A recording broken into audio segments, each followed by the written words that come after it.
fixemos ou iniciamos o tema. A partir disso, pois, unirnos a nós un montón de asociacións culturais tamén, culturais, deportivas e todo isto.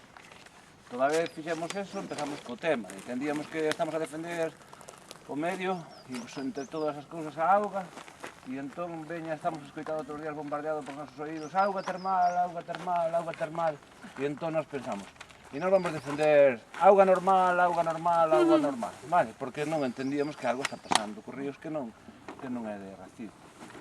Entón pensábamos no Barmaña, que xa é un tema sangrante, acuciante e incalificable, pero non deixamos de botar ollos a Loña. Pensábamos que a Loña era moito máis importante incluso porque nutríase da auga para bombear as vivendas da cidade, e ata que nos damos conta de que produto tamén do seu afronte, que é o Grañal, vale? Que ten unha depuradora ao lado da penitenciaría, está vertendo aquela depuradora literalmente sobre o Grañal, consecuentemente sobre o río Loña. Entón veu aquí o ano 2012 ou así e deixouse de captar a agua directamente das presas, que caían por seu peso dese sitio, e estáse captando a agua ahora mismo. É dicir, esta agua iba todavía a depuradora e depurábase e enviábase, non vai directamente, pero por o que fose, empezaron a salir nos veranos as cianobacterias, así no embalse, nos collemos algúns análisis, corríamos a ver que pasaba, a Confederación Hidrográfica corría tamén, porque vía que ya estábamos pisando o terreno e estas cousas. Finalmente decidiron captar a auga da cidade directamente do río Miño, estáse captando hoxe directamente. Vamos 3 anos xa captando directamente, co consecuente gasto que iso ten. É dicir, bombea dende alá ata a Canle, o auditorio, que está ali ao outro lado do sitio, e deli bombea outra vez hacia arriba. Entonces era moito mellor e moito máis económico cando se collía embalsada a través abaixo. Bueno, pois empezamos cas denuncias. Para darvos un detalle así significativo, por exemplo, a depuradora aquela que ten o período a guiar na penitenciaría, pois entonces denunciamos aquel vertido. Denuncio canto, a quen temos que denunciar ao Ministerio do Interior, que finalmente quen é o propietario do lugar. E amigo, todo maravilloso, dixemos, isto aquí é maravilloso. E finalmente meteronlle unha sanción de 72 euros. Joder! 72 euros.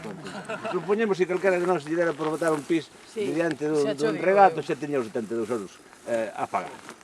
Entón, bueno, cousas deste tipo empezábamos a ver, e, bueno, reuníamonos co presidente da Confederación Hidrográfica, tivemos así debates eu tuve algún debate directamente con él, e entón dicíalle, pero ese equipo sancionador que ten vostede, que fai? Fai non así por pinceladas en función de quen é ou quen non é, porque isto non é lógico, é normal. Bueno, yo non soy sancionador, digo, botando evasidas para sempre e tal. Así a todo, andamos nestes dos ríos, e posteriormente temos conta tamén estamos a falar da Limia. A Limia e o Arnoia tamén é un detalle significativo, está fatal. Sobre todo aquel centro de naturais que se montou por parte de Coren, que agora pechou, vertía literalmente a laguna sin reciclar, o sea, aquilo todo era un desastre continuado. Pois seguir falando de todos os ríos en xeral, hemos denunciado a Chavasqueira ali enfrente que ven de Vista Hermosa e botaba aquel cachón que habían roto na entrada a acceso ao centro e botou 5 anos consecutivos hasta que denunciamos, claro. A xente non sei se denunciaba por teléfono e tal, pero nadie lle fai caso hasta que vai prescrito. As denuncias de limpo estánse facendo hoxe en día todavía o meu nome, porque como nacía así, naquele momento, que era a asociación vecinal, é o meu nome porque ten que ser unha persoa física, non? Independientemente diso, aí estamos, aí seguimos, e creo que para falar de éxitos todavía é temprano, é moi temprano. Algúnas cousas penso que se levan modificado, pero moi poucas. Hemos cachado no tema das depuradoras, o tema da Diputación, hemos feito meter os aparatos estes de detección de residuos tóxicos no polígono industrial.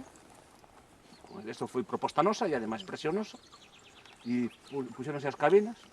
Claro, por suposto, nós somos un inventor de empresas que flipa, que unha empresa la ven como tas cabinas.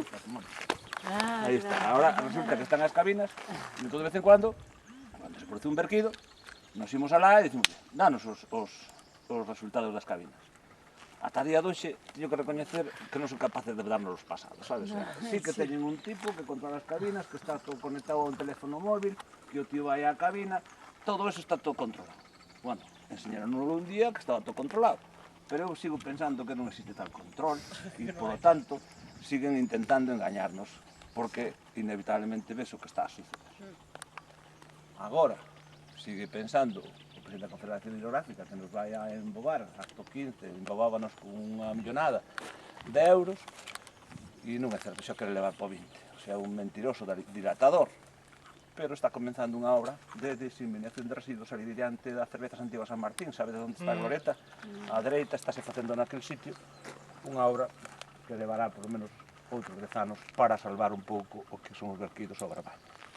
E outra intervención sobre a depuradora de San Cibrao, que saibades que a depuradora de San Cibrao montouse no ano 1982-84, se naceu a obra, e fíxose exclusivamente para unha depuradora de carácter doméstico. Nunca jamás foi unha depuradora inventada para residuos industriais.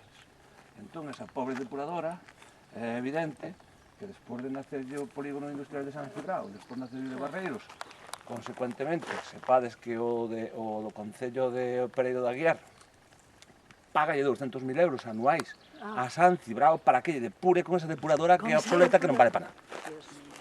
Aí, por favor, impresionante. Entonces, bueno, todo isto é unha retaíla de...